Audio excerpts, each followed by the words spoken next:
Doctor Shweta Singh ji. Radhe Radhe महाराज जी। महाराज जी, मैं एक दंत चिकित्सक हूं और आपकी प्रेरणा से भजन मार्ग पे चल रही हूँ। महाराज जी, भौतिक एवं अलौकिक जीवन दोनों भविष्य की चिंता रहती है। महाराज जी, बहुत ज्यादा चिंता रहती है कि ये भी बन जाए और आगे का भी बन जाए। ऐसे में महाराज जी, भगवान के आश्रित होइए तो निश्चिंत हो जाएंगे। भगवान सर्वज्ञ है, सर्वशक्तिमान है और सर्वसुहृद है। सुहृद माने बहुत प्यार करने वाले हैं। आप लोग नहीं जानते हैं, भगवान बहुत प्यार करते हैं। प्यार की मूर्ति है, प्रेम की मूर्ति है। यदि हम अपने आप को भगवान के हवाले कर दें और भविष्य को भगवान के चरणों में समर्पित कर दें तो परिणाम भविष्य बड़ा उज्जवल होगा। भगवान मंगल भवन है। अगर हम भगवान से नहीं जुड़ते हैं तो फिर हमारे कर्म हम पर लागू होते हैं और कर्म के अनुसार हमारा उत्थान या पतन, सफलता या असफलता केवल कर्म के अनुसार होगी। कर्म हमारे असफल बनाने वाले हैं, लेकिन हम भगवान की शरण में हो गए तो अब कर्म नहीं, अब भगवान की कृपा हमें असफलता में भी सफलता दिला देगी, असफलता से भी सफलता दिला देगी। भगवान बहुत सामर्थ्यशाली है।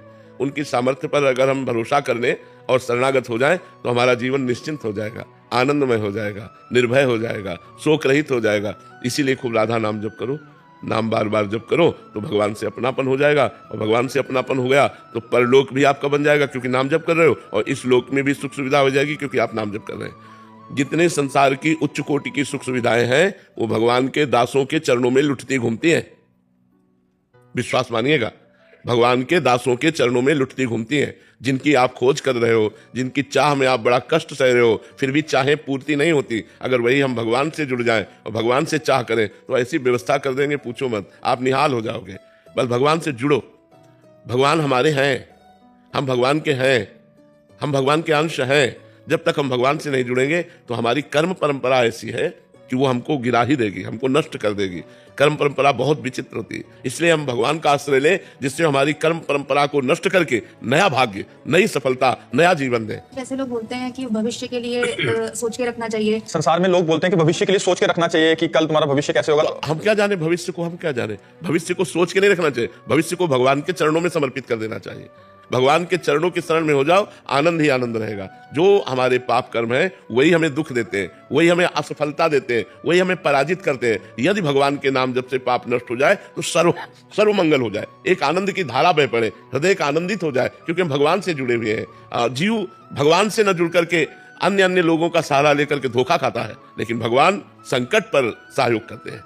ऐसे खाते पीते खेल रहे हो कोई बात नहीं, लेकिन जहां संकट पड़ा तो भगवान कृपा करके उस जीव को बचा लेते हैं, जीव को संभाल लेते हैं। इसलिए हम कहते हैं राधा राधा जपो, भगवान की शरण में हो और भविष्य की चिंता मत करो। भविष्य को भगवान के चरणों में समर्पित कर दो। भविष्य तुम्हारा बहुत मंगलमय होगा क्योंकि भगवान मंगल भवन अमंगल हारी, अमंगल का नाश करने वाले मंगल भवन है, उनकी शरण में हो जाओ। कपिल जी। राधे राधे। महाराज जी, आपका भी ये प्रश्न है कि मन में किसी और व्यक्ति का चिंतन आने पे से क्या भजन दान पुण्य ना चाहते हुए उस व्यक्ति को समर्पित हो जाता है? नहीं, जैसे भावना है कि नहीं, जब तक हम संकल्प नहीं करेंगे तब तक नहीं। जैसे हम कहते तुम्हें 5,000 रुपये हमने दिया, पहुंच गया क्या, हमें बैंक से ट्रांसफर करना पड़ेगा। ऐसे ही किसी को अपना दान पुण्य जो भी भजन है वो संकल्प करना पड़ेगा। संकल्प करके जब हम देते हैं और भगवान को, तब वो भगवान के द्वारा उस जीव के पास पहुंचता है, चाहे जिसके पास पहुंचना। डायरेक्ट हम किसी को नहीं दे सकते। अपने पुत्र को भी देना है तो पहले भगवान को, फिर वो पुत्र को पहुंचेगा। ऐसे सिस्टम है, पहले बैंक में और बैंक से सरकारी हिसाब से फिर पुत्र के नाम आ जाएगा। ऐसे पहले हमारी बैंक भगवान कृष्णार्पणमस्तु, जो भी भजन साधन है वो भगवान को अर्पित करो और फिर भगवान से निवेदन करो, संकल्प करो कि उस जीव को ये भजन मिल जाए तो उस जीव को मिल जाएगा। ऐसे नहीं जाता कि हमने सोच लिया हमारा चला गया। ऐसा महाराज जी, किसी को आशीर्वाद और श्राप लागू नहीं हो जाता, जैसे जाओ तुम्हारे पुत्र हो, जाओ तुम्हारे। इतनी सामर्थ्य तो होनी चाहिए, ऐसे जाओ जाओ कहने से थोड़ी होता है। ये जो कहते रहते हैं ना जाओ जाओ, ये सब ड्रामा है, ये सब ड्रामा है, इससे कुछ नहीं होता है। ये सब नाटक है, ड्रामा है। जिनके अंदर सामर्थ्य होती है वो ऐसे रहते हैं। एक बार छू ले तो उसके जीवन का परिवर्तन हो जाए, एक बार जिसको छू ले तो उसके जीवन का परिवर्तन हो जाए, एक बार जिस पर कृपा दृष्टि कर दी उसका जीवन परिवर्तित हो गया। देख लिया, करुणा दृष्टि से हो गया। ऐसी सेवा की, ऐसी दैन्यता प्रकट की, ऐसा अपनापन प्रकट किया तो भाव में एकदम करुणा आई और उन्होंने करुणा से भजन करते समय चिंतन कर लिया, पहुंच गया, उसके जीवन का उत्थान शुरू हो गया। शिखा सिंह जी, अहमदाबाद से। राधे राधे। राधे राधे महाराज जी। महाराज जी, पुरुषार्थ चतुष्टय धर्म अर्थ काम मोक्ष में धर्म क्या है और हम अपने धर्म के बारे में कैसे जानें? हाँ, धर्म वो है जिसे शास्त्र आज्ञा करता है करो, और जिसे शास्त्र आज्ञा कहता ना करो उसे अधर्म कहते हैं। ऐसे ही हमारे प्रत्येक शरीर के संबंधियों से धर्म है। भाई है तो हम बहन है, हमारा क्या धर्म है। माँ है तो हम पुत्री है, हमारा क्या धर्म है। पुत्र है तो हम माँ है, हमारा क्या धर्म है। समाज है तो हमारा इसके प्रति क्या धर्म है। तो शास्त्र आज्ञा के अनुसार, इसीलिए शास्त्र स्वाध्याय करना चाहिए, क्योंकि हमें पता तो चले कि शास्त्र क्या आज्ञा करता है। अगर शास्त्र स्वाध्याय हम करेंगे और संतों का संग करेंगे, संतों की वाणी सुनेंगे, तो हमको पता चल जाएगा क्या धर्म है और क्या अधर्म है। जिसे कहा जाता है करो वो धर्म है, और जिसे कहा जाता है ये ना करो उसे अधर्म है। वैसे प्रायः लोगों को पता होता है, प्रायः, पर अंदर की बात जो ना मानने के कारण वो गलत आचरण कर देते हैं। नहीं तो जहां हम अधर्म करना चाहेंगे तो हमारे अंदर की एक आवाज आएगी, आप देखना अंदर से यार ये गलत है, पर बहुत धीमी आवाज होती है, उसे अंतर्मुख से सुन सकते हैं। अगर उसे मान लो तो पाप होगा ही नहीं, लेकिन हम लोग उनकी अंदर की बात ना मानकर मन की बात मान लेते हैं, और मन के अनुसार जब करते हैं तो पाप बन जाता है। तो जो शास्त्र और संत आज्ञा करें वो धर्म, और जो शास्त्र और संत निषेध करें वो अधर्म। उदित भटनागर जी, दिल्ली से। राधे राधे महाराज जी। राधे राधे महाराज जी। महाराज जी, मैं एक प्रशासनिक अधिकारी हूं और कई बार दफ्तर की परिस्थितियों के कारण कुछ कर्मचारियों की सेवा समाप्त करनी पड़ती है। ऐसा करते समय उनका दुख, उनका डर, उनका भविष्य मेरे मन को गहरी चोट पहुंचाता है। कई बार हमें दोषी भी मानते हैं वो, जबकि बहुत सी बातें हमारे हाथ में नहीं होती, हम केवल एक माध्यम भर होते हैं। पूरी कोशिश करने के बावजूद जब किसी की नौकरी नहीं बचा पाते तो मन अंदर से टूट जाता है, कई दिनों तक वो बात अंदर से खाती रहती है।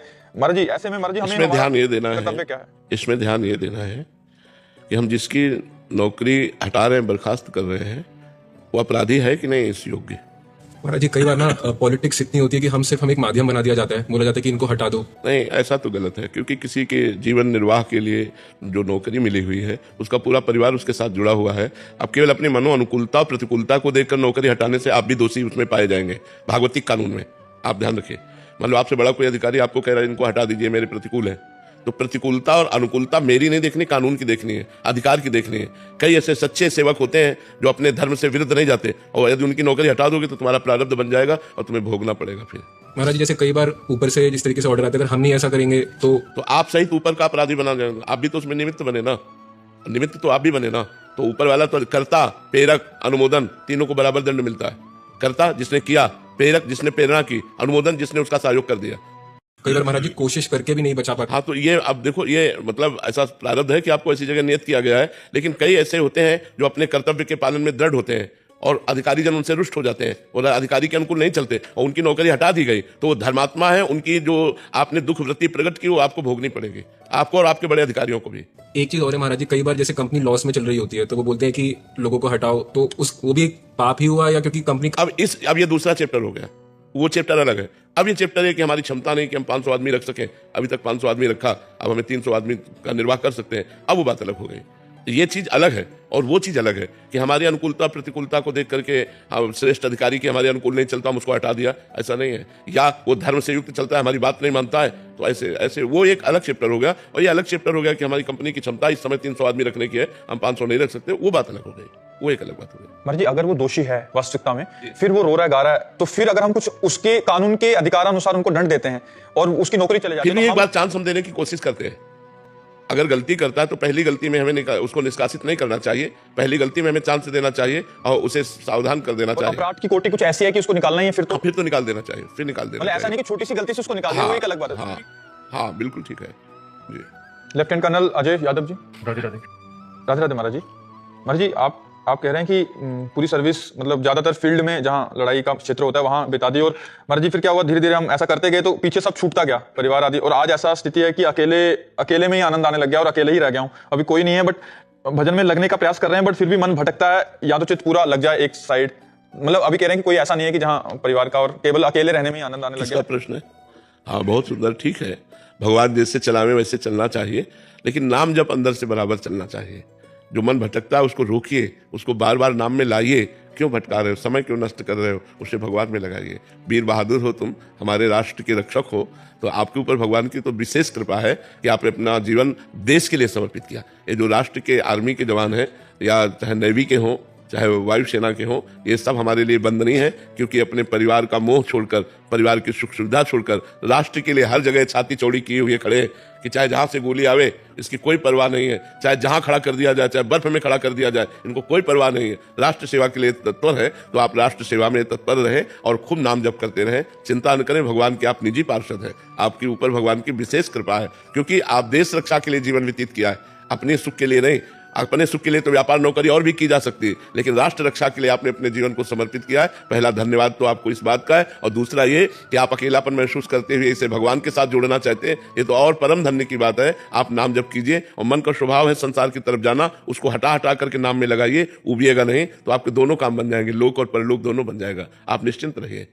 डॉक्टर बाला साहेब कुमावत जी, राधे राधे महाराज जी। महाराज जी, आप कह रहे हैं कि आप एक नशा मुक्ति केंद्र चलाते हैं और पिछले 32 वर्षों से सेवा कर रहे हैं और हजारों परिवारों को टूटने से बचाया बहुत है, सुंदर, ऐसे करके। बहुत।